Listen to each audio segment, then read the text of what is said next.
के लिए भी हिस्सा रखे। और वो हिस्सा ये है कि यज्ञ के अंत में जो कुछ बचा रह जाए वो सब आपका हिस्सा होगा। अगर आप ही प्रभु इसकी मर्यादाओं को रक्षा करने में सहायता नहीं देंगे तो कैसे बात बनेगी। तो भगवान शंकर ने सबको संतुष्ट किया और कहा, ब्रह्मा जी, मैं इन बालकों के अपराध को कुछ अपराध नहीं मानता हूं। ये देव माया विमोही, थोड़ा सा इनको दंड तो मिलना ही चाहिए था। अब इनके अंग प्रत्यंग ठीक हो जाएंगे, लेकिन पूछा इनको दांत नहीं मिलेंगे। ये पिसा हुआ अन्न खा लिया करेंगे और ये और लोग जो ही सबके हाथ पैर वगैरह ठीक ठीक हो जाएंगे और भृगु की दाढ़ी बकरे की तरह से छोटी सी हो जाएगी। और हाँ, ये दक्ष जो है इनका तो सिर जल चुका है। अब ऐसा ही हो सकता है इनके सिर से बकरे का सिर लगा दिया जाए। और इस तरह से भगवान शंकर ने सबको प्रसन्न किया और दक्ष भी जब जीवन मिला बकरे के सिर के रूप में, तो बम बम बम बम कहते हुए भगवान शंकर की स्तुति और कहा, प्रभु मुझे क्षमा कीजिए, मैं समझ नहीं सका। और इस प्रकार ब्रह्मा जी, इंद्र, यज्ञ पत्नी सभी ने भगवान शंकर की स्तुति की। इतने में भगवान विष्णु भी प्रकट हो गए और सभी ने मिलकर भगवान विष्णु की भली भांति स्तुतियां की। और भगवान विष्णु बड़ी प्रसन्न हुए कि अच्छा हुआ, थोड़ा सा हेर फेर करके फिर मर्यादाएं सुरक्षित हो गई हैं। और इस प्रकार ये खेल चला और भगवान शंकर को फिर से पार्वती के रूप में आगे चल के सती प्राप्त हुई। ये कथा आपने सुनी ही है। बात चल रही थी प्रियव्रत और उत्तानपाद की। ये मनु शत्रुता के दोनों पुत्र इस संसार की रक्षा करने के लिए तत्पर हुए और उत्तानपाद की दो स्त्री हुई, सुनीति और सुरुचि। दोनों ही श्रेष्ठ थी, लेकिन सुरुचि जो थी, आप जानते हैं सुनीति और सुरुचि में क्या अंतर है? जिसमें रुचि हो वो सुरुचि और जिसमें नीति हो वो सुनीति। अब राजा की रुचि सुरुचि में है, सुनीति तो वो ठीक मोह के कारण समझ नहीं पा रहे हैं। दोनों से एक एक पुत्र की प्राप्ति हुई है और दोनों अपने पुत्रों को पाल रहे हैं। पर राजा का मन सुरुचि में विशेष रूप से विराजमान है।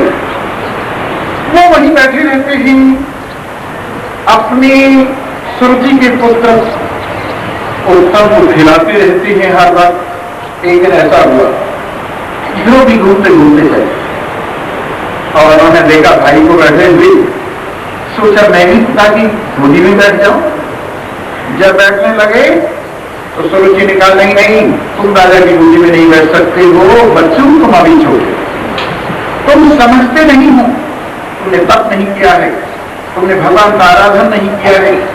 अगर तुमने तप किया होता, भगवान का आराधन किया होता, तो मेरे गर्भ से तुम जन्म और मेरे गर्भ से जन्म लेकर के फिर तुम्हें यह अधिकार मिलता, तुम राजा की गोदी में बैठ, तुम अधिकारी नहीं हो। जैसे किसी सांप को डंडा लग गया हो, ऐसा ध्रुव को मन के अंदर हुआ। रोते हुए, आंसू बहाते हुए मां के पास, सुनीति के पास आई और आकर कहा, मां मैं राजा का पुत्र नहीं हूं क्या? तुम राजा के पुत्र हो, लेकिन मां सुरुचि कहती है कि तुम्हें गोद में बैठने का अधिकार नहीं। क्यों नहीं है जब मैं राजा का पुत्र हूं? बेटा तुम राजा के पुत्र तो हो, और मुझे अभागीन राजा के द्वारा अभिशप्त, अपमानित राजा की रुचि मेरी भी नहीं है। तुम उससे पैदा हुए हो ना, तुम्हारी मां ठीक ही कहती। अगर तुमने भगवान का आराधन किया होता, अगर तुमने उनका ध्यान किया होता तो तुम भगवान की गोद में बैठ जाते, जो गोद सबसे प्रिय है। सोने वालों जरा जागते रहना, बोलो सच्चिदानंद। जी हाँ, तो माँ ने जब भगवान की ओर झुको प्रेरित किया, उन्होंने कहा ठीक है माँ, अब मैं भगवान के भजन में ही लगूंगा। चली 5 साल के बाद छोटी सी, नारद जी ने रास्ते में जाते देखा, कहा अहो क्षत्रियों का तेज, मान भंग जरा सा भी नहीं सहन कर सकी। छोटा सा बालक मां के शब्द बाणों से व्यथित कहां चला जा रहा है। पूछा क्या बेटा कहां जा रहे हो? बड़े क्रोधित मालूम हो रहे हो, बड़ा गुस्सा आ रहा है। हाँ ऋषि प्रवर, मैं भगवान का भजन करने के लिए जा रहा हूं। मैं एकांत में बैठकर भगवान को प्रसन्न करूंगा, उनकी गोद में बैठूंगा। एक राजा ने अपनी गोद में न बिठाकर मुझे पिता होते हुए पुत्र को अपमानित किया है, अब मैं भगवान की गोद में बैठूंगा, ऐसा मैंने निश्चय किया। लेकिन बेटा कहां जाके भजन करोगे? बिल्कुल एकांत में, बिल्कुल जंगल में, नदी के किनारे, पेड़ ही पेड़ जहां होंगे। उन्होंने कहा बेटा तुम बड़े छोटे से हो, अभी तुम्हारे लिए मान अपमान क्या है? तुम जाओ, घर वापस चलो।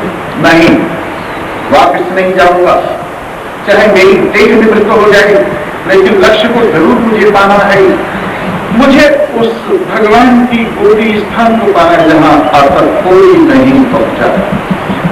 अच्छा, लेकिन तुम भगवान को भजन कैसे करोगी? तुम्हें मालूम है भगवान वासुदेव को कैसे भजा जाता है? तुम्हें मालूम है उन दर्शनीयतम शांत स्वरूप को कैसे पाया जाता है? उन्होंने कहा ये मुझे मालूम नहीं है। तुमने किसी गुरु से सीखा है? कि मेरा गुरु कोई भी नहीं है। चलो आप मिल गए, आप ही मेरे ऊपर कृपा कर दीजिए। मुझे तो लग रहा है आप परम कल्याण प्रदान करने वाले हैं। तो उन्होंने कहा अच्छा कोई बात नहीं, हम तुम्हारा कल्याण करें। बस एक मंत्र तुम्हें देते हैं, उससे सारा काम चल जाएगा। ओम नमो भगवते वासुदेव। इसी से तुम भगवान की द्रव्य में पूजा करना और भगवान का अर्चन करते हुए शांत भाव से धीरे धीरे आपकी भूख प्यास को जीत लेना। और इस तरह से तुम इस मंत्र के बल से थोड़े दिन में ही भगवान को प्राप्त कर लोगे। बहुत अच्छा प्रभु। तो मथुरा के पास झुक के ऊपर जाकर ये जम गए और इन्होंने तप करना प्रारंभ कर दिया। इधर तो ये नारद जी की परिक्रमा करके उनकी बातों को मान के चले गए और इधर राजा के मन में आया कि वो देखो मैं कैसा दृश्य हूं। मैंने स्त्री की गुलामी करके अपने बेटे को निकाल दिया। वो कहां होगा? भूखा होगा, प्यासा होगा, जमीन पर सोता होगा। हे भगवान, मैं तुम्हारे हाथों में सौंपता हूं उसको, तुम ही उसकी रक्षा करना उस बालक की। मुझे ना समझ से अपमानित होकर वो चला गया है।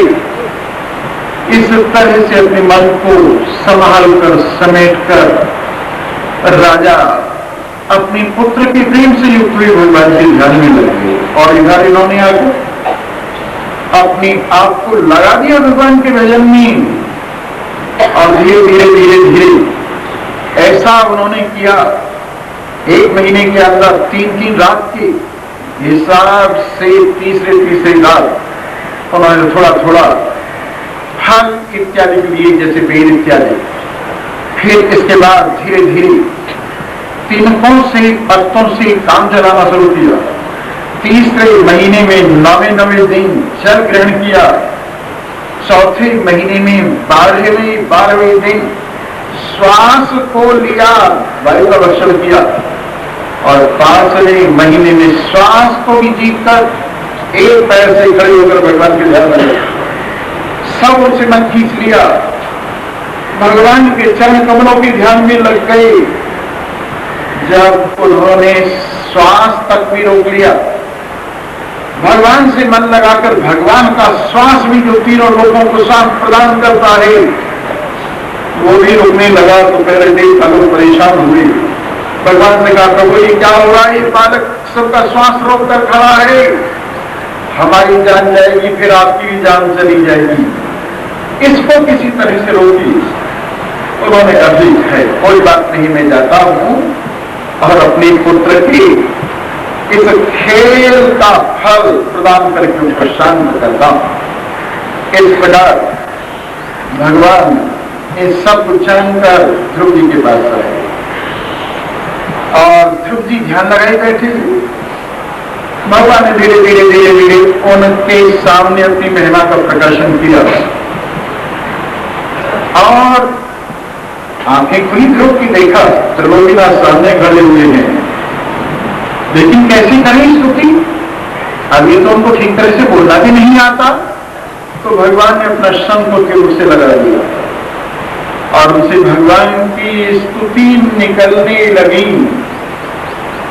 हे प्रभु, ये करुणानिधान, हे दयालु, हे अंतर्यामी, हे सर्व व्यापक, मुझ पर कृपा करने के लिए आप मुझ बालक पर सागर होकर धन्य आपकी महिमा, आपकी शोभा।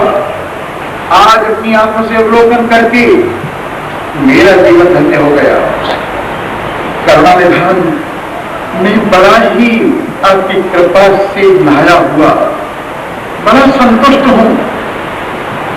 जब इस प्रकार से स्तुति की और भगवान को सामने खड़ा कर ली तो उनका मन में थोड़ा पालन हो गया। उनके मन में आया मैंने व्यर्थ किसी से द्रोह किया, अब मुझे कोई पद विशेष नहीं चाहिए, अब मुझे राज्य की भी इच्छा नहीं है।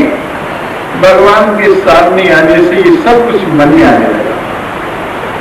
लेकिन भगवान तो जो कराना होता है ना वही होता है। भगवान ने कहा बेटा हम तुमसे बड़ी प्रसन्न हैं और तुम्हारे संकल्प को पूर्ण करने के लिए हम तुम्हें वरदान देते हैं। वो स्थान तुम्हें प्राप्त होगा जो ऋषि महर्षि किसी को प्राप्त नहीं। सब तुम्हारी परिक्रमा करेंगी सितारे, तुम अपने आप में झुके क्यों रहोगी अपनी जगह पर और एक कल्प तक तुम यही विराजमान हो। ये सुनकर मन में थोड़ा सा दुख भी हुआ, लेकिन साथ में उपदेश दिया भगवान ने चिंता न करो, तुम्हारे पिता तुम्हें रहने के लिए आएंगे, तुम चले जाना और प्रेम से राज्य करना। भगवान की आज्ञा का भला कौन उल्लंघन कर सकता है?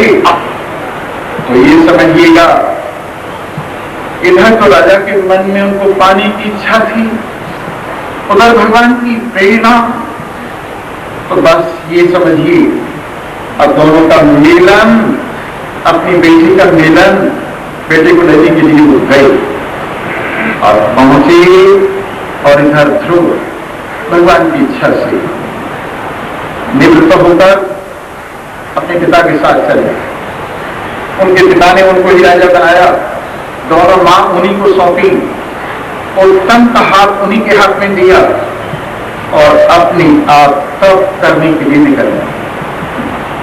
ध्रुव ने बड़े प्रेम से अपनी प्रजा का राज्य किया, अपने भाई और अपनी मां को बड़ा सम्मान दिया।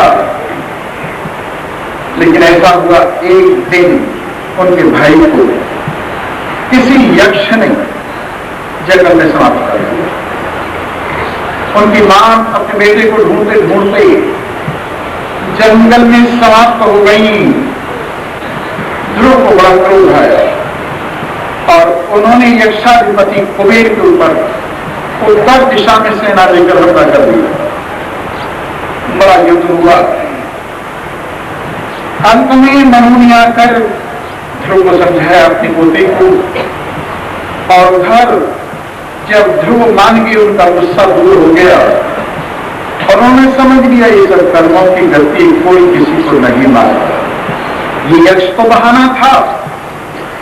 सुलह करा दी गई और ध्रुव इस प्रकार से इस हिंसा से अलग हो गई और उन्होंने बड़े प्रेम से, बड़े आनंद से राज्य किया। और वही महाराज ध्रुव जब यहां से अपने पद की ओर जाने लगे तो कहते हैं जब वो विमान लेने के लिए आया तो विमान थोड़ा ऊंचा था, तो मृत्यु ने कहा मेरा सिर नीचे है, आप मेरे सिर पर पैर रखिए और इस विमान पर विराजमान करेंगे। इस प्रकार से मृत्यु के सिर पर रखकर पैर ध्रुव विमान में विराजमान हुए। याद रखिए, जो ज्ञानवान हैं, जो भगवान के भक्त हैं, जो अपने स्वरूप में आस्थावान हैं, वो इसी प्रकार मृत्यु के सिर पर पैर रखकर भव सागर पार हो जाएगा। जो अज्ञानी हैं, जो मोही हैं, उनका सिर मृत्यु के पैरों में गिनती तरह से लुढ़कता रहता है। इसलिए हमें चाहिए कि हम भी अपने इस जन्म को सफल करने के लिए भगवान के भजन से युक्त हो जाएं और अपना जीवन सफल करें। इसके बाद एक और कहानी आगे चलती है ध्रुव के उत्तर पुत्र। जब उनके पिता वन में चले गए, सर्वभूमि की इच्छा उन्होंने नहीं की और वो निसंग समदर्शी सारे संसार में परमात्मा को देखते हुए राज्य से अलग, और उन्होंने लोगों के अनजाने ऐसा रास्ता अपनाया कि बिल्कुल जड़ उन्मत्त जैसे होकर के उन्होंने ये सब कुछ खेल किया। उसके बाद उनकी बात भूमि के पुत्र जो आगे 6 पैदा हुए, उनसे आगे चल के उन्होंने आगे अपनी संतान आगे बढ़ाई और इस प्रकार से एक उन्मुख हुए ही उन्होंने पुष्करणी में अंग को पैदा किया। उसी से आगे अंगिरस पैदा हुई और इस प्रकार से आगे ये कहानी चली। एक किसी वंश में आगे चल के राजा हुए जो बड़े ही दुष्ट स्वभाव के थे। बैन जिसका नाम था, उन्मुख के बाद बैन ने राज्य संभाला, लेकिन प्रजा दुखी हो गई, उनके राज्य में अराजकता फैल गई। तो यह प्रश्न होता है कैसे महाराजा कैसे पुत्र क्यों हो गए? उनकी मां के दोष। उनकी मां जो थी वो असुर वंश की, राक्षस वंश की थी, इसलिए ये ऐसी संतान उनकी पैदा हुई। खैर बैरों ने जैसे तैसे राज चलाया, सब ऋषि महर्षियों का हक छीनकर यज्ञ हवन सब बंद करा दिए, पूजा पाठ सब बंद हो गए। राजा ने कहा मैं ही सबसे बड़ा देवता हूं, मेरे से बड़ा। ऋषि महर्षि ने समझाया, लेकिन फिर भी वो नहीं माना। आखिर भृगु इत्यादि ऋषियों ने उनको हुंकार के द्वारा ही समाप्त कर दिया और वो राजा बैन मृत्यु को जब प्राप्त हो गई, चारों ओर फिर से प्रजा में अंधेरा छा गया। बैन की मां अभी अपने पुत्र की रक्षा कर रही थी, उनके शरीर। तो ऋषियों ने सोचा चलो इन्हीं में से कुछ उपाय करते हैं राजा को पैदा करने के लिए। तो उन्होंने उनके जंघाओं का मंथन किया और उससे निषाद पैदा हुए। उसके बाद उनके भुजा इत्यादि का मंथन हुआ तो उससे महाराज पृथु प्रकट हुए और साथ ही उनकी धर्म पत्नी भी उनसे प्रकट हुई। जब ये प्रकट हुई लक्ष्मी और विष्णु के सदृश, सभी ऋषि महर्षियों ने इनकी स्तुति की, सभी ने स्तुति, देवताओं ने भी स्तुति की। जितने भी लोग हैं महाराज पृथु की महिमा सभी लोगों ने गाई।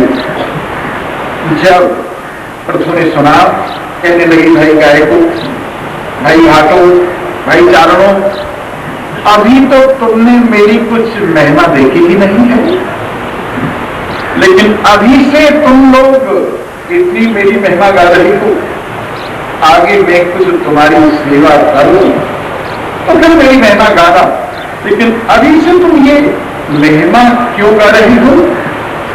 लेकिन फिर भी उन्होंने कहा भविष्य में ऐसा ही होगा, इसलिए हमने आपकी ये महिमा गाई है। तो महाराज पृथु ने यौ समझिए कि पृथ्वी को बहुत पर ही सिंचन इत्यादि करके और जो अन्न खा चुकी थी और सबके लिए अन्न नहीं मिलता था, सबके लिए अन्न उन्होंने प्राप्त कराया। देवताओं के लिए, मनुष्यों के लिए, पशुओं के लिए, पक्षियों के लिए, जंगल के शेर इत्यादि के लिए, सभी के लिए पृथ्वी से महाराज पृथु ने अन्न दिलवाया। और जैसे कोई बेटी होती है वैसे ही उन्होंने पृथ्वी की सेवा की। पृथ्वी से अपने आप कुछ न चाहते हुए सबके लिए सब कुछ प्रदान कराया। इस प्रकार से पृथु ने सचमुच पृथ्वी, पशु की पुत्री होने से इसको पृथ्वी सब कुछ पृथ्वी से दिलवाया। और महाराज पृथु ने इस प्रकार से बहुत सुंदर ऐसा राज्य किया कि सभी प्रजा बड़ी शांत, बड़ी सुखी, बड़ी आनंदित है। और इस प्रकार अब तक उनके गुणानुवाद इस पृथ्वी पर गाए जाते रहे हैं।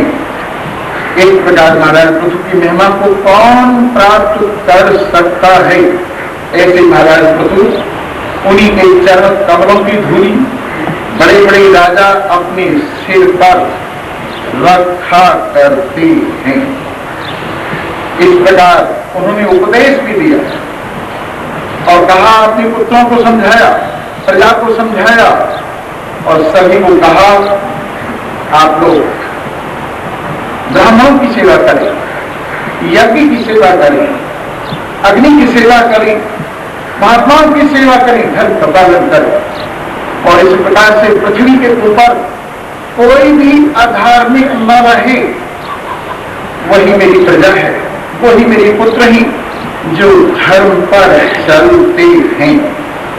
ये सुनकर सभी ब्राह्मणों, क्षत्रियों, वैश्यों ने, शूद्रों ने, सभी लोगों ने महाराज पृथु की स्तुति की और कहा, वाह वाह, ऐसा उपदेश महाराज आपके सिवाय कौन दे सकता है?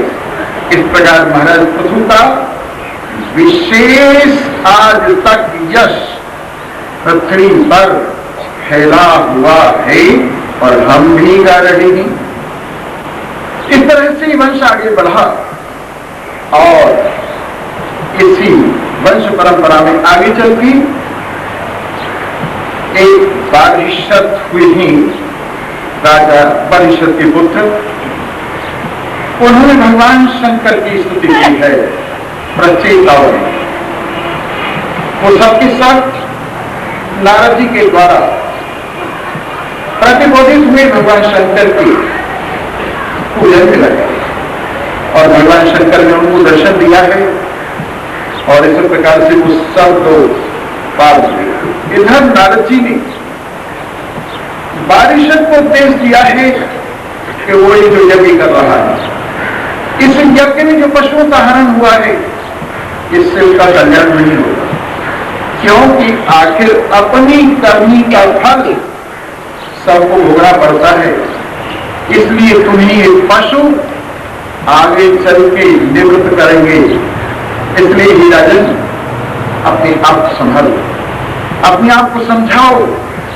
और उन्हीं ने पुरंजन की कथा उनको सुनाई। पुरंजन जीव का ही नाम है। पुरम जनयति पुरंजना, जो अपनी वासना से नगरियों को जन्म देता है, कुलों को जन्म देता है, उसका नाम पुरंजन। उनके एक सखा हैं अविद्या, जो परमात्मा ही अविज्ञात है। ये दोनों आनंद सागर में हिलोरे ले रहे, आनंद ले रहे, मस्ती छान रहे। इतने में पुरंजन कहता है, देखो देखो नीचे की ओर देखो, कितना सुंदर ये जंगल है, कितनी सुंदर इसमें नगरियां बसी हुई हैं। मेरी इच्छा नहीं होती मेरा मैं इनको देख आऊं, इनके दर्शन कराऊं। अभी क्या आपने समझाया, अरे कहां झटके खाते फिरोगे, कुछ नहीं है, ये भाग के 3 बार रहे, कुछ भी तो नहीं है। नहीं, मैं तो जाऊंगा ही। और इस प्रकार से वो अपनी निद्राविज्ञा को भूलकर इस जंगल में आ गई। अनेक नगरियां देखी, कोई पसंद नहीं है। इसके बाद ये मनुष्य शरीर की नगरी उनको पसंद आई। जब इन्होंने प्रवेश किया इसमें, तो एक नवयुवती ने उनका स्वागत किया। वो नवयुवती कौन है? बुद्धि ही वो नवयुवती है। और इस जीव की प्रविष्टि से उसको जान मिली है, वो स्वागत करती है, आओ प्रभु आपने बड़ी कृपा की है, आइए विराजमान होइए इस नगरी में। वो कहते तुम कौन हो और किस प्रकार से, तुम कहां जन्मी हो, कौन तुम्हारा बाप है? कहते ये सब कुछ मैं नहीं जानती हूं, आओ इस नगरी में प्रवेश करो। ये देखो मेरे प्रधान सखा मन है, ये ज्ञानीजियां मेरी सहेलियां हैं, ये कर्मीजियां मेरी सेविका हैं, ये 5 फनों का सांप जो प्राणही है वो रक्षा कर रहा है इस नगरी की। आप आइए इसमें रहिए। जीव इसमें प्रवेश करता है और बुद्धि के साथ एकात्मता प्राप्त करके दोनों एक हो जाते। जब दोनों एक हो जाते हैं और इनसे संतान की उत्पत्ति होती, और इतनी संतानें होती हैं, हजारों लड़के और हजारों लड़कियां, मनोरथ ही लड़के हैं, वासना ही लड़कियां हैं, और इस प्रकार से इनकी ब्याह शादी में ये लग जाता है। इधर जिस दिन इस नगरी में प्रवेश किया उसी दिन 720 साल की सेना ने हमला किया हुआ है इनके ऊपर। 360 पुरुष हैं, 360 स्त्रियां। स्त्रियों ने काली ड्रेस पहनी हुई है, पुरुषों ने श्वेत ड्रेस। ये एक एक चीज करके धीरे धीरे इसको बाहर से इस नगर को निपटा रही है। और ये बेचारा लगा हुआ है, वो गया है इस सीमित नगर की आयु और इसके मिटते हुए जीवन को। और इतने में एक काल कन्या और पैदा होती है, उसे कोई शादी नहीं करता, उसका नाम बुढ़ापा ही है। वो आती है, पुरंजन को कहते मेरे साथ शादी करो। वो कहता नहीं नहीं नहीं नहीं नहीं नहीं, नहीं। तो इसका भाई ज्वार, बुखार, बीमारी पुरंजन को पकड़ती और जबरदस्ती इस बुढ़ापे के साथ शादी करती। जब बुढ़ापे के साथ जिसकी शादी हो जाती है वृद्धावस्था के साथ, तो काल यवन भी आके हमला कर देता है और धीरे धीरे धीरे धीरे ये 5 फनों का सांप दाम करके लोग निकल जाता है। वापिस आकर कहता है राजन मैं थक गया हूं, मुझसे कुछ नहीं होता है, चलो यहां से निकलो बाहर। रोता रोता अपनी घरवाली का ध्यान करता करता, अरे फलाने की अम्मा तेरा क्या होगा, अभी तो बेटियां पूरी नहीं ब्याही गई, अभी तो बेटे पूरी नहीं ब्याहे गए, अरे ये सब क्या हो रहा है, मैं कहां जा रहा हूं। लेकिन साहब कौन रोक सकता है? स्त्री का ध्यान करते करते ये स्त्री हो गया अगले जन्म में। जैसा कोई ध्यान करता है वही होता है। स्त्री हुआ, एक राजा की स्त्री हुई और वहां जाकर बड़ी राजा की सेवा की, वहां भी बाल बच्चे पैदा किए। फिर राजा के साथ वानप्रस्थ आश्रम में जंगल में चले। वहां जाकर राजा का शरीर शांत हो गया। फिर बुढ़िया पुरंजनी, पुरंजन से जो पुरंजनी बन गई, रोने लगी, हाय मेरे पति, मैं तुम्हारे बिना जंगल में कैसे रहूंगी। वो अभिज्ञात आ गए और आगे कहा रही हो पुरंजनी, तो पुरंजन है कि पुरंजनी,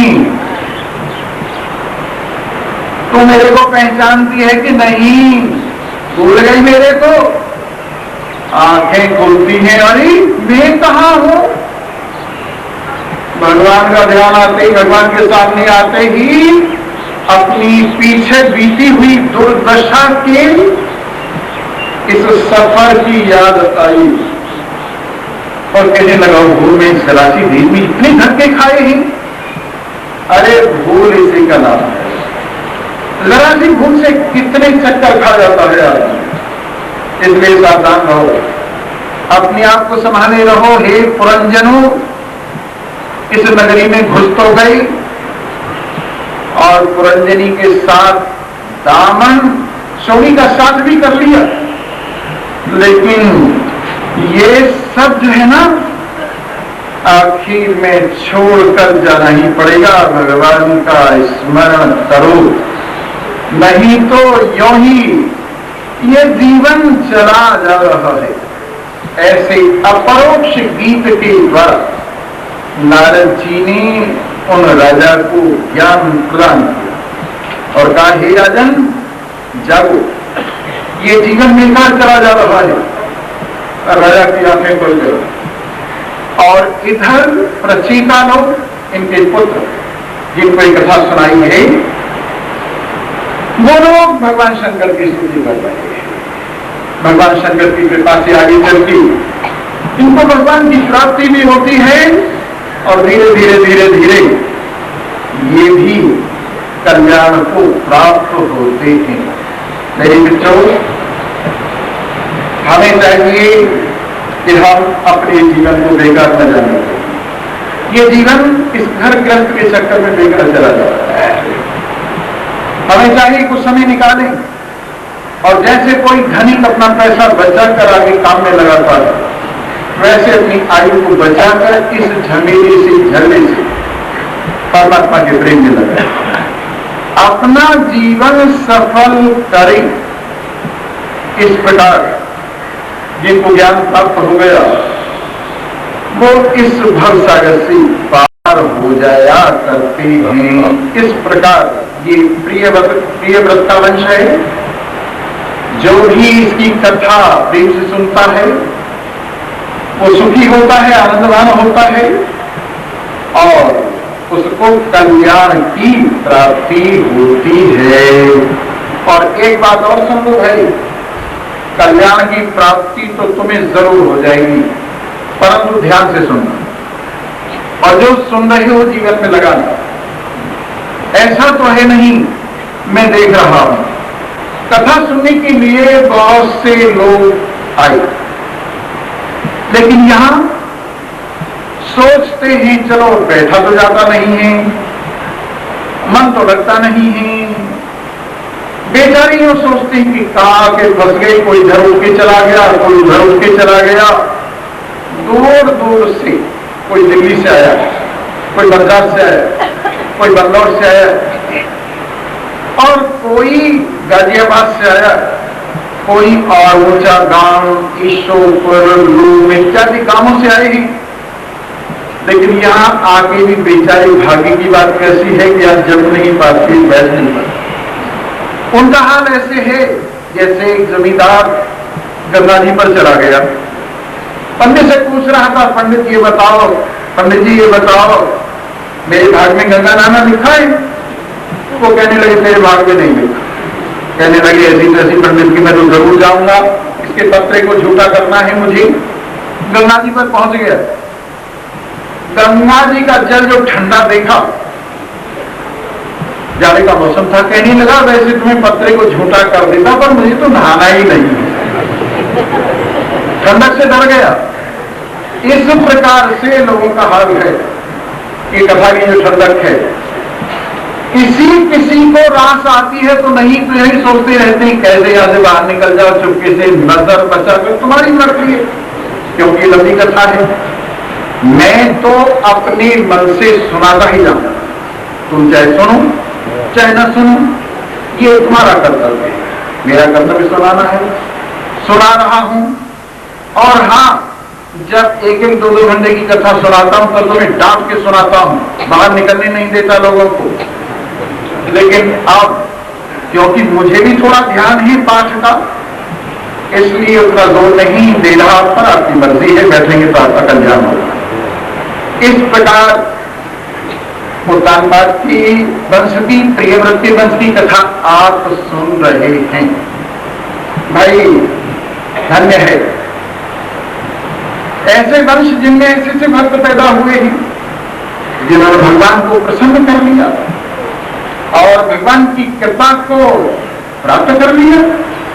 अरे वाह वाह, धन्यवान है ऐसे वंश। और ये वंश चले आ रही हैं अब तक भगवान के चरण कमलों का ध्यान करते हुए। जी हां, तो अब आग्नेय वंश की कथा आपके सामने रख रहे हैं, जो इसी प्रियव्रत खानदान में आगे हुए। उन्हीं के खानदान में एक नाभी महाराज हुए हैं, मेरु देवी उनकी घरवाली, उनकी स्त्री हुई हैं। उन्होंने भगवान के हृदय से संतान की प्राप्ति की। देखिए, शास्त्रों को जब हम पढ़ते हैं, सुनते हैं तो आनंद आता है।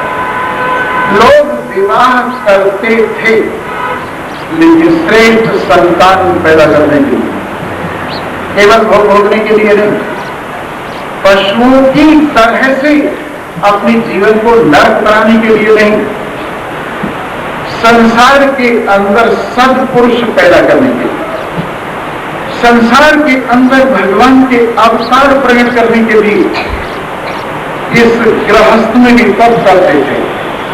महाराज नाभी ने तप किया और बड़ी श्रद्धा से, बड़े विश्वास से जब उन्होंने तप किया तो भगवान उनके सामने प्रकट हुए और कहा, मैं तुम्हारे तप से बहुत ही प्रसन्न हूं, बोलो क्या मांगते हो?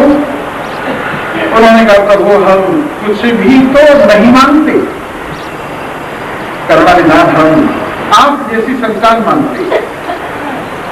उन्होंने कहा, कोई बात नहीं है, हम ही तुम्हारे यह संतान रूप से प्रकट होंगे। तो इन्हीं के यहाँ पर ऋषभ देव भगवान के साक्षात अवतार कहे जाते। ऋषभ देव क्या कहना है, महान पुरुष ऐसे हुए ही उन्होंने बड़े श्रेष्ठ ढंग से राज्य का पालन किया। 100 बेटे उन्होंने उत्पन्न किए, उनमें से एक तो हुए जो जड़ भरत, 81 उनमें से यज्ञ करने वाले ब्राह्मण, 9 द्वीपों के अधिपति हुए और 9 हुए योगेश्वर। इस प्रकार इनकी इतनी संतान हुई और इन्होंने अपनी प्रजा को सदा यही उपदेश दिया, देखो ये शरीर जो तुम्हें मिला है बड़ी मुश्किल से मिला है मेरे पुत्रों, ये शरीर तुमको, इस शरीर से तुम भगवान की सेवा करके बहुत सारे से पार हो सकते हो, सत्संग करके कल्याण के दरवाजे खोल सकते हो। वो महान है जिन्होंने संचितता प्राप्त कर दी, शांति प्राप्त कर दी। वो साधु जन धन्य है जिन्होंने अपना जीवन सफल कर लिया। इस प्रकार अपनी प्रजा को ये उपदेश देते थे, गुरु न सहस्या, स्वजनो न सहस्या, पिता न सहस्या, जनीन न सहस्या। भाई वो गुरु नहीं, वो स्वजन नहीं है और वो पिता, वो मां, माता पिता नहीं है जो इस व्यक्ति को इस संसार के चक्र में जो गिरा हुआ है इसको पार उतारने में इसकी सहायता नहीं करते। जो इसकी सहायता करते इसके पार उतारने में वो धन्य है।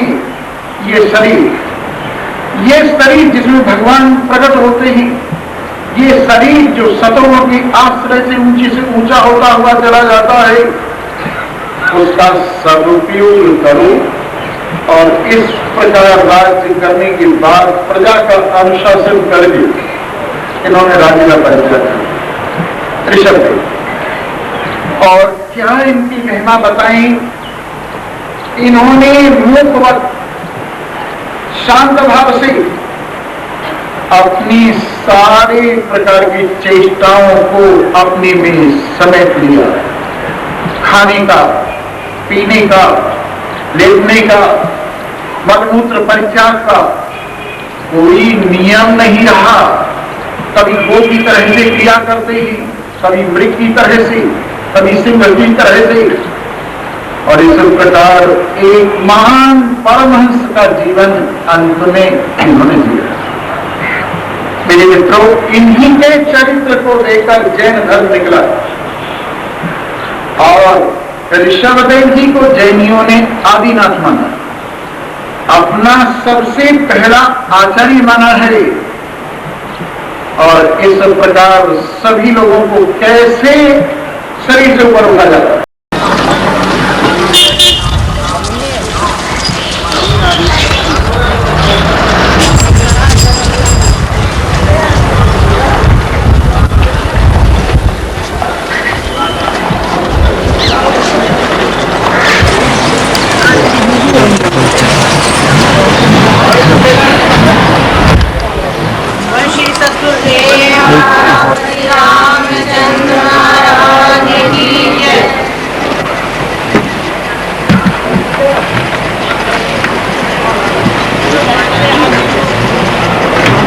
बैठिए बिराजी,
हरि हरि हरि बोल।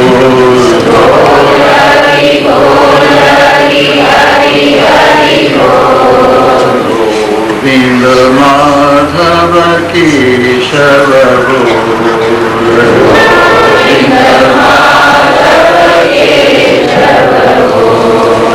बोल हरि बोल हरि हरि हरि बोल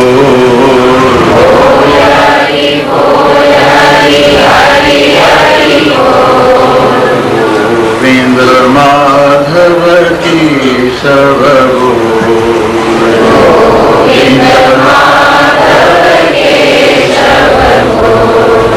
गोविंद माधव केशव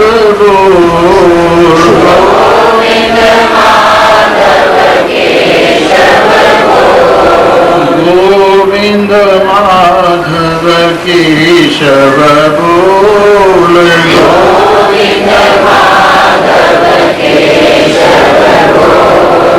गोविंद माधव केशव बोल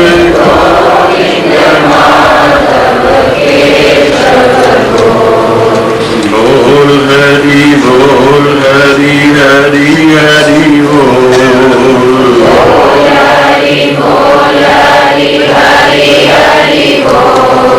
गोविंद माधव केशव बोल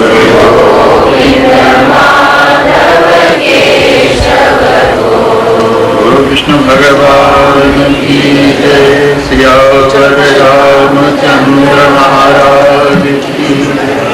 उमापति महादेव की जय। पवन सुत हनुमान की जय। गुरु हरि सब संतन की जय।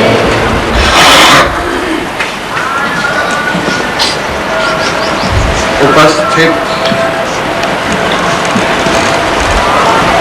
पूज्य पाठ, पूज्य चरण, अभिवादनीय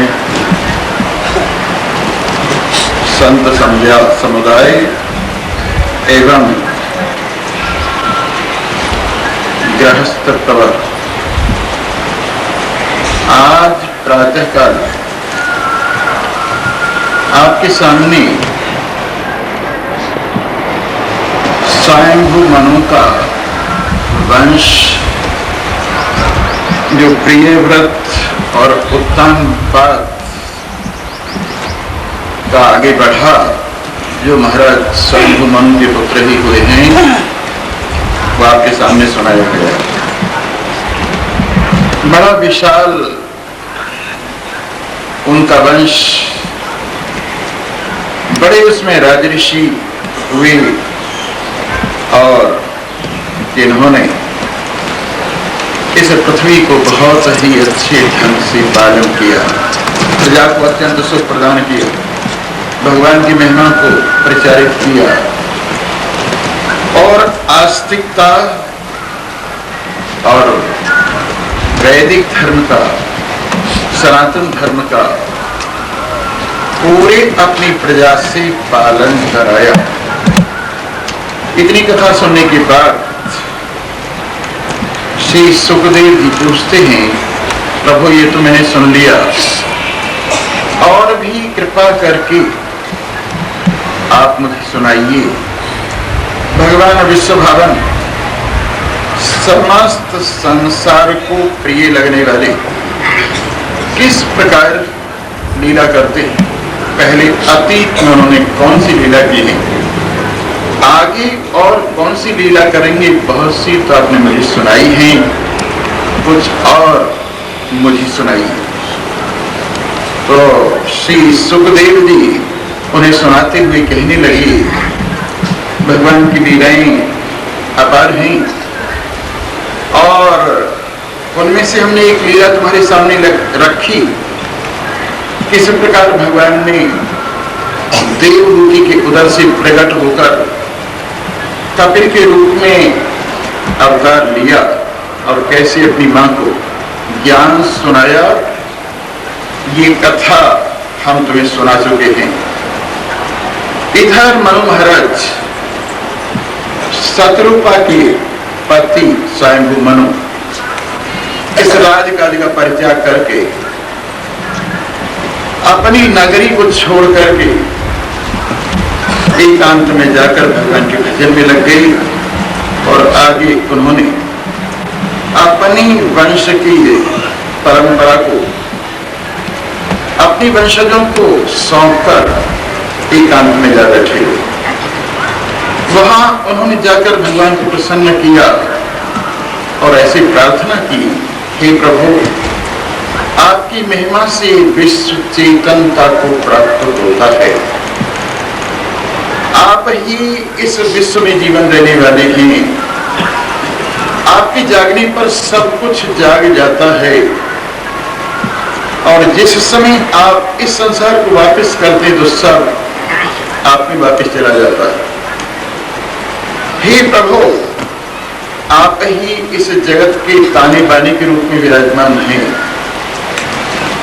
एक मंत्र ईशावास्य उपनिषद में आपने सभी ने पढ़ा होगा, ईशावास्यमिदं सर्वं यत्किंच जगत्याम जगत। उसी को यहाँ लगभग जो का त्यों उतारा है और कहा है, आत्मावास्यमिदं विश्वम यत्किंच जगत्याम जगत। जो कुछ भी जगती में जगत है वो परमात्मा देव से आवासित है। ताना भी वही है इसमें और बाना भी वही है। जैसे कपड़ा तो नाम मात्र को ही होता है, वास्तविकता तो सूत्र की ही होती है, वैसे ही वास्तविकता परमात्मा देव की ही है इस जगत में। और अपना जीवन चलाने के लिए तेल बुंदी था, मांग था कसस्य धनम। जो कुछ उन्होंने आपको दिया है उसको त्याग की भावना से भोग लगाओ। दो बातें हैं, जितना आपको मिला है उसको भगवान का प्रसाद समझकर, यही मेरे ऊपर भगवान की कृपा है और कृपा से उन्होंने दिया है, उसको प्रसाद समझकर भोग लगाओ। जो चीज प्रसाद समझी जाती है वो थोड़ी भी बहुत हो जाती है, लेकिन जो परोसा समझा जाता है कितना ही दे दिया जाए आदमी की संतुष्टि नहीं होती है। प्रसाद में थोड़ी सी ही वस्तु मिल जाए, विशेष रूप से वस्तु का महत्व नहीं है, वस्तु प्रदान करने वाले, प्रसाद प्रदान करने वाले की कृपा का महत्व है, जो प्रसाद के माध्यम से प्राप्त होती है। इसलिए उनका दिया हुआ है, परमात्मा का ही है। प्रसाद समझकर उनके दिए हुए को भोग लगाओ, अपना कुछ भी न समझो। ये सब धर्मशाला के मालिक का सामान है। आप जो कुछ भी भोग रहे हैं इसमें किसी में ममत्व लगाकर न बैठिए और अब आपको जो मिला है उसमें संतोष कीजिए। दूसरे के धन इत्यादि की इच्छा न कीजिए और अपने को भी अपना ना समझिए। अरे कौन उठा कर ले गया है इसको, सब इसको यही भोग भोग कर छोड़ जाते। हमको भी भोगा हुआ ही मिला है, हम भी इसी तरह से छोड़ जाएंगे। इसमें यदि देखना है तो भगवान श्री हरि का अवलोकन कीजिए, उन्हीं को सभी प्राणियों में देखिए। जिसने अपनी दृष्टि को परमात्मयी बनाकर, जिसने अपनी दृष्टि को परमात्मा के रंग में रंग कर सारे विश्व को परमात्मा रूप से अनुभव किया है। चराचर जगत में एक भगवान को, आत्मदेव को देखा है। सभी प्राणियों को चलते फिरते मंदिर अनुभव किया है। उनमें जगती हुई ज्योत परमात्मा को सब में जीते जागते देवता के रूप में अनुभव किया है। वो किसी से भी न राग करते हैं न द्वेष करते, किसी से घृणा लेश मात्र उनको नहीं होते हैं, किसी को अपनी ओर से उद्विग्न नहीं करते हैं, अपने आप किसी से उद्वेग को प्राप्त नहीं होते हैं, हर समय प्रसन्न रहते हैं। ऐसे परमात्मा देव का सब में अनुभव करने वाली, सारे विश्व को परमात्मा की काया समझने वाली परमात्मा देव सचमुच सबको जो आनंद प्रदान करने वाले हैं, वही अपनी शक्ति से इस सब को धारण करने वाले हैं, वही विराजमान हैं वही सदा रहेंगे, ऐसे परमात्मा देव उनकी मनु महाराज ने बड़ी स्तुति की और इस प्रकार से उन्होंने अपने आप को भगवान के चरण कमलों में समर्पित कर दिया। आगे उनका वंश चला और आगे मनुओं की परंपरा भी चली। उन मनु के बाद में दूसरे मनु आए, फिर उत्तर नाम के तीसरे मनु आए, फिर पवन मनु आए और इस तरह से ये मनुओं का आज तक ये चल रहा है खेल। और 7वें मनु इस समय विराजमान हैं और उन्हीं की ये आज की स्थिति है 7वें मनु की। ये मनु महाराज पहले के बाद 6 मनु और हुए हैं। इस तरह से मनुओं का वंश आस्तिक परंपरा से युक्त आज भी आस्तिकता का प्रचार करता हुआ विराजमान है। भगवान बड़े दयालु हैं। उन्होंने एक बार हरि का अवतार लिया। उन्होंने गजेंद्र को कष्ट से छुड़ाया। ये सुनकर महाराज परीक्षित ने पूछा, हे प्रभु, मैं जानने की इच्छा करता हूं किस प्रकार से भगवान ने प्रकट होकर गजपति का उद्धार किया। महान कथा, पुण्य प्रदान करने वाली कथा, स्वस्ति रूप कथा, शुभ कथा भगवान की महिमा से संबंध रखती है। इसमें भगवान की महिमा गाई जाएगी तो आप मुझे इसको सुनाई।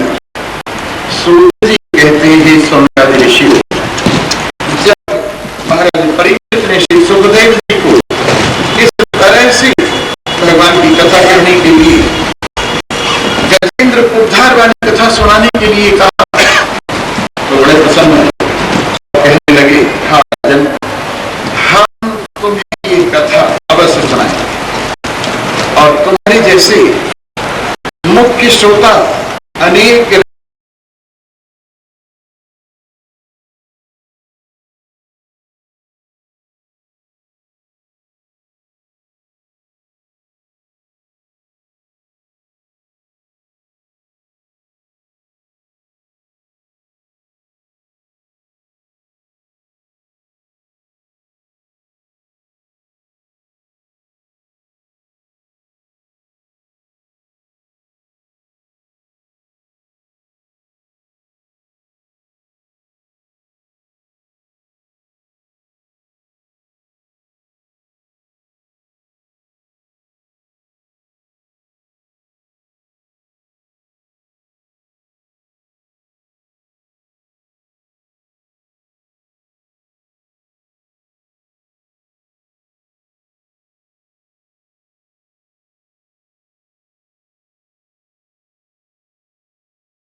लक्ष्मी जी से कहा, देखो मेरा एक भक्त मुझे किस तरह से याद कर रहा है।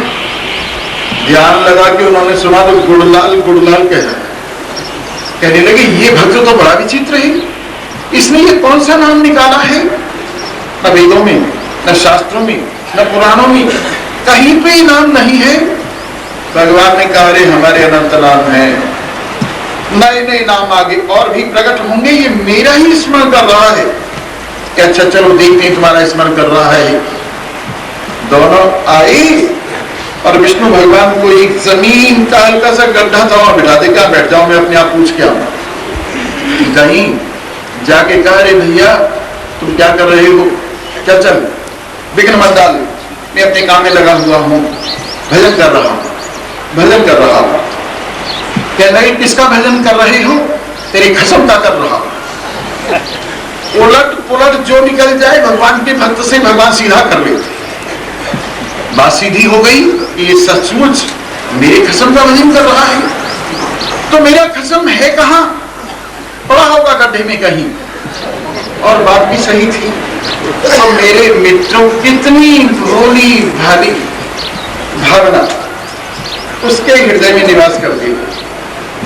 आप भी ऐसी ही इसी भोली भाली भावना को लेकर भगवान से अपने मन की तार जोड़ दीजिए, तो गजराज की तरह से आपके उद्धार होने में कोई देर नहीं लगेगी। भगवान की बड़ी कृपा है आप लोगों के ऊपर।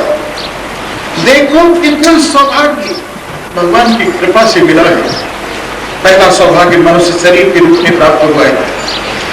दूसरा सौभाग्य आपके हृदय में श्रद्धा जागृत होकर परमात्मा की ओर बढ़ने का भाव जागृत हुआ है।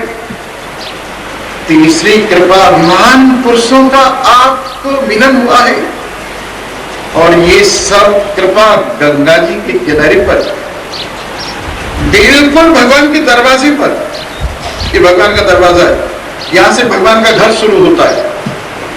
जिन दिनों में बहुत आबादी नहीं थी और पहाड़ों में एकांत था, तो लोग अपना घर गृहस्थ छोड़कर वानप्रस्थ आश्रम लेकर, संन्यास आश्रम लेकर इसी हरिद्वार से आगे परम एकांत जो भगवान का घर है उसमें प्रवेश कर देते। आगे ऋषिकेश आता है और आगे देवप्रयाग आता है, आगे रुद्रप्रयाग आता है। ये सब स्थान भगवान के घर हैं और ये घर का दरवाजा है। ये हरिद्वार भगवान का दरवाजा, भगवान के चरण कमलों से निश्रित गंगा जी जहां पर आ रही है, वहां पर आप भगवान की महिमा सुन रहे हैं। जहां पर नारद जी ने सनकादि ऋषियों से इस महिमा को सुना, उसी महिमा को आप भी सुन रहे हैं। ये भगवान की परम कृपा नहीं है तो और क्या है? गजेंद्र को छुड़ाने के बाद भगवान ने कहा, गजेंद्र ये स्थान आप बड़ा पूजनीय हो गया है। जो इस स्थान में स्नान करेगा उसको परम कल्याण की प्राप्ति तो होगी ही, लेकिन जो हमारी इस कथा को और तुम्हारे इस उद्धार को स्मरण करेगा उसका भी कल्याण हो जाएगा। इस प्रकार भगवान उस स्थान की महिमा बताते हुए गजेंद्र पर अपनी कृपा बरसाते हुए सबको प्रसन्न करते हुए अंतर्धान हो गए। ऐसे भगवान आघनाशन, पापनाशन, अज्ञान नाशन ही ये कथा 5वें मनु की है। रैवत नाम का मनु उस समय था जिस समय ये कथा हुई। और इस प्रकार से आज भी इस कथा की महिमा बरकरार है और जहां तक ब्रह्मलोक तक में ये महिमा गाई जाती है। अरे धन्य है, धन्य। श्री सुखदेव जी कहते हैं इतवस्य सुरान वेधा सह देवैरविंदम अजितस्य पदम साक्षात जगाम तमसा परम। भाई इस प्रकार से भगवान की महिमा ब्रह्मा जी ने भी देवताओं को सुनाई है और देवताओं ने इस महिमा को सुनकर बड़ा आनंद मनाया है। और देवता लोग, आपने सुना होगा बलि की कथा, भगवान के वामन अवतार की कथा थोड़ी देर में ही आने वाली है। बलि ने अपने बल से इंद्रलोक को जीत लिया। देवता लोग बड़े परेशान हुए और सभी ने जाकर ब्रह्मा जी पे यहाँ कहा किस प्रकार से हमें हमारा स्थान मिले, किस तरह से हम लोग फिर से स्वर्ग को प्राप्त करें। ब्रह्मा जी ने समझाया बुझाया और कहा चलो हम भगवान के पास चलते हैं। भगवान के पास जाकर भगवान की स्तुतियां उन्होंने की। भगवान बड़े प्रसन्न हुए और कहने लगे कोई बात नहीं है, तुम चिंता न करो, ये सब काम हो जाएगा, लेकिन एक बात है, करूंगा जरा युक्ति से। मेरे मित्रों, भगवान श्री हरि, उनकी महिमा बड़ी अपार है। किस तरह से इस संसार की मर्यादा को मपी तुली रखती। जितना असुरों का बल होना चाहिए उतना असुरों का बल रहता है, जितना देवताओं का बल होना चाहिए उतना देवताओं का बल होता है।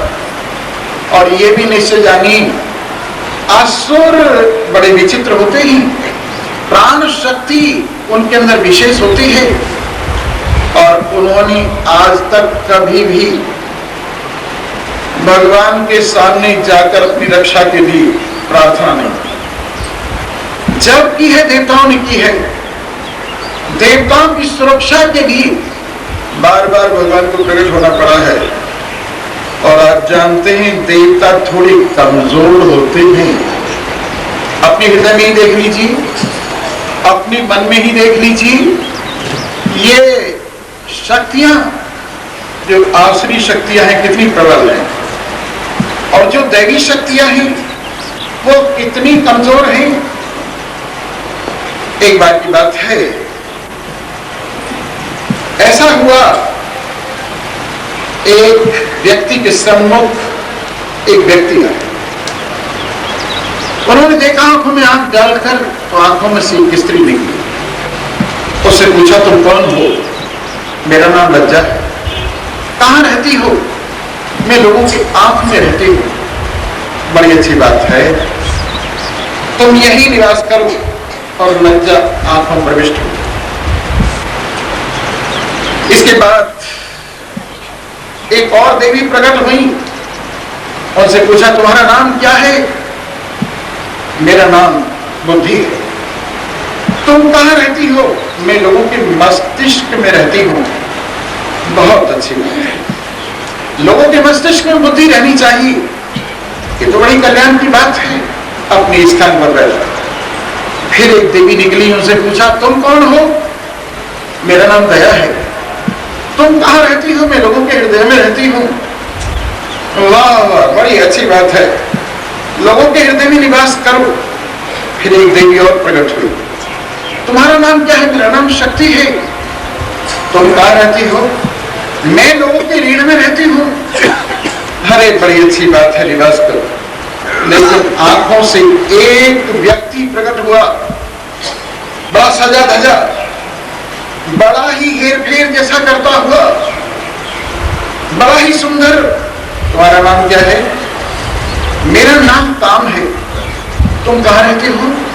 लोगों की आंखों में रहता हूं। लेकिन वहां तो लज्जा रहती है। अरे जब मैं आता हूं लज्जा का पता नहीं लगता, भाग जाती है मेरे आते ही। सचमुच जब काम आता है तो लज्जा कहां रहती है आंखों में। इसके बाद एक और व्यक्ति प्रकट हुआ, लाल पीला हुआ जलता हुआ। तुम्हारा नाम क्या है? मेरा नाम क्रोध है। तुम कहाँ रहते हो? मैं लोगों के मस्तिष्क में रहता हूं। लेकिन वहां तो बुद्धि रहती है, लेकिन जब मैं आता हूं ना, पता नहीं लगता, बुद्धि कोसों भाग जाती है, पता भी नहीं लगता बुद्धि। कहने लगे बिल्कुल ठीक बात है। इसके बाद एक आदमी और प्रकट हुआ, इधर थैली, इधर पर सिर पे गट्ठर, और मिल जाए तो इधर डाल लेंगे, इधर डाल लेंगे। जब वो आया सामने, तुम कौन हो? मेरा नाम लोभ है। वाह, कहाँ रहते हो? लोगों के हृदय में रहता हूं।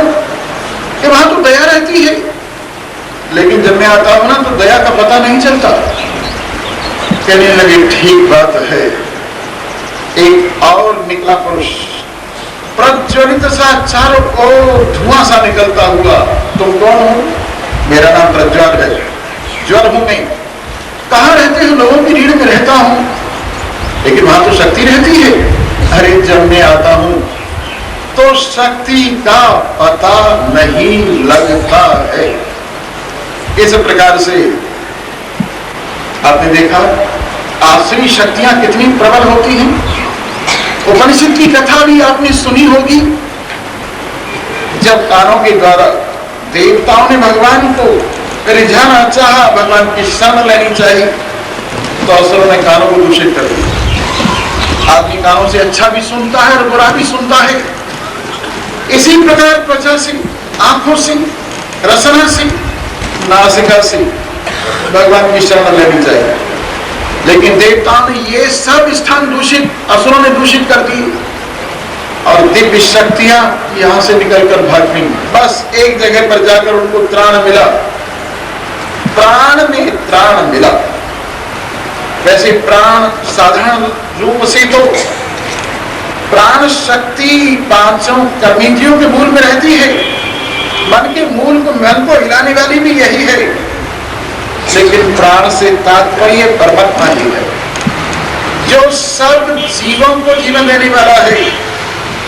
उस प्राण का सहारा लेकर देवताओं की सुरक्षा हुई। इस प्रकार आप और हम भी यदि ये चाहें कि हमारे अंदर दिव्य शक्ति सुरक्षित रहे, हमारे अंदर विचार सुरक्षित रहे, हमारे अंदर सद्भावना सुरक्षित रहे, हमारे अंदर आध्यात्मिकता सुरक्षित रहे, हमारे अंदर परमार्थ सुरक्षित रहे, तो हमें चाहिए भगवान का सहारा अवश्य भी बने। भगवान के सहारे से दिव्य शक्तियां सदा ही दिव्य बनी रहती हैं, और इस प्रकार से ये दिव्य शक्तियों की सुरक्षा होती रहती है।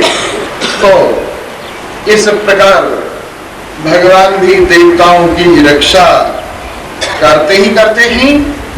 ये आपने पहले भी सुना है और अब भी सुनने जा रहे हैं। आइए सुनिए भगवान की महिमा को। जैसे जैसे आप सुनेंगे तो आनंद आ जाएगा और जीवन सफल हो जाएगा। जी हाँ, बात चल रही थी बलि से कैसे वापस किया जाए सब कुछ। भगवान ने वामन रूप से अवतार लिया। महर्षि कश्यप की पत्नी अदिति से वो प्रकट हुए, बड़े सौंदर्य संपन्न, बड़े शोभा संपन्न, देखते ही बनते थे। सभी ने भेंट दी उनको, जिसके पास जो विशेष चीज थी उनको प्रदान की, और इस प्रकार से सुसज्जित होकर वो बलि की सभा में पहुंचे। बलि यज्ञ कर रहा था, यज्ञ में विराजमान था। श्री शुक्राचार्य अनेक ब्राह्मणों को साथ लिए हुए उनके लिए 100वां अश्वमेध कर रहे थे। अगर ये पूरा हो जाए तो देवताओं का सब कुछ छिन जाएगा। इंद्र परेशान है, ब्रह्मा जी से सिफारिश लगवाई है, तो भगवान इस रूप में आए ही। तो भगवान को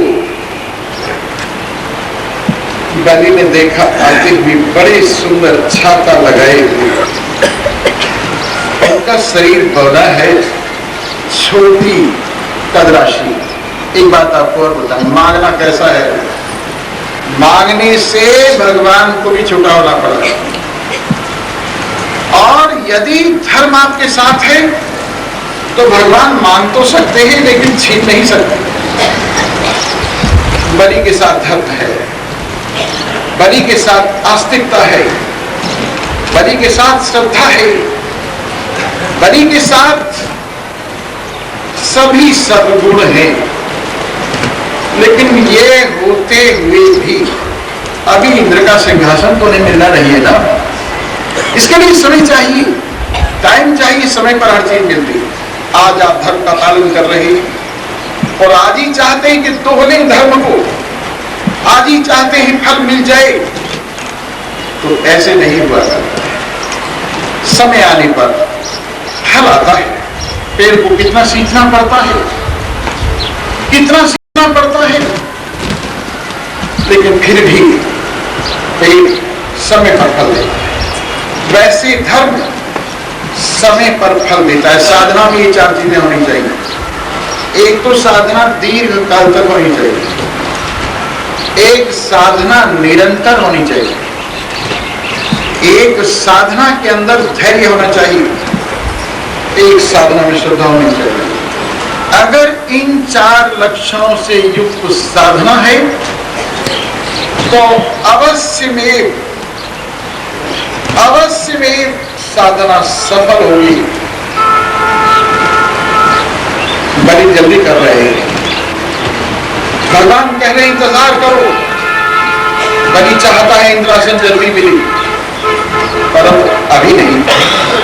अभी अगर तुम ले भी लोगे तो मैं किसी से तुमसे छीन लूं। यज्ञ हो रहा है, आए हैं भगवान। सभी उनके तेज से ब्राह्मण खड़े हो गए, अग्नियां खड़ी हो गई, महाराजा बलि भी खड़े हो गए, दंडवत प्रणाम किया। और उनके सुंदर रूप को देखकर बलि और बलि की धर्मपत्नी दोनों एक प्रकार से उनके प्रति जैसे समर्पित हो। कहो प्रभु, आपका आगमन कैसे हुआ है? बस आपकी महिमा सुनकर यूं ही चलते फिरते चले आए हैं। प्रभु कोई सेवा बताइए। सेवा? क्या सेवा बताएं? क्या सेवा बताएं? हमको बहुत कुछ नहीं चाहिए, बस हमको थोड़ा सा ही चाहिए, थोड़े से ही काम चला लेंगे। और इसके लिए हमको कुल 3 पल भूमि चाहिए। बस मेरी दरबार में आकर इतनी छोटी सी मांग, ये कोई बहुत बड़ी मांग नहीं है। मैं प्रभु आपको अर्पण करने के लिए तैयार हूं। लेकिन शुक्राचार्य जी समझ गए और शुक्राचार्य ने कहा, अरे तुम नहीं जानते कौन है? अरे विष्णु है।